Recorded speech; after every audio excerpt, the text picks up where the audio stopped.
अस्सलाम वालेकुम, मैं हूं वहीद खान। ज़मान पर खान साहब की रिहाइशगाह के बाहर मौजूद हैं, ख़वातीन के कैंप में यहाँ पे मौजूद हैं। तो यहाँ पे कुछ बातचीत करेंगे जो आने वाले पंजाब के इलेक्शन है इस हवाले से। अस्सलाम वालेकुम। वालेकुम सलाम। कैसे हैं आप? ठीक ठाक? अल्हम्दुलिल्लाह, शुक्र अल्लाह का। अच्छा, ये बताइएगा, पंजाब के अंदर इलेक्शन होने जा रहे हैं। 14 मई को सुप्रीम कोर्ट की तरफ से ऐलान कर दिया गया है। जानना ये चाह रहा हूँ आपसे कि पाकिस्तान तहरीक इंसाफ की तरफ से जो टिकट दिए जा रहे हैं आजकल, जो उम्मीदवार हैं उनके इंटरव्यूज़ भी हो रहे हैं, तो इस हवाले से कुछ बताना चाहें आप?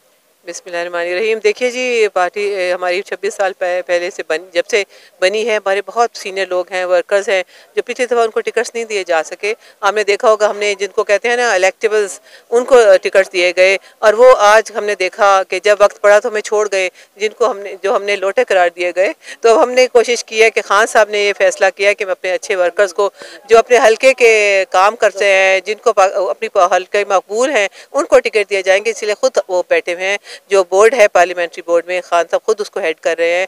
और कल से इंटरव्यूज़ शुरू हो चुके हैं। जैसे कि आप जानते हैं, हर डिवीजन वाइज इंटरव्यूज़ हो रहे हैं। और इस बार देखिएगा कि बहुत अच्छी जो है ना, हमें टिकट्स अलॉट की जाएंगी।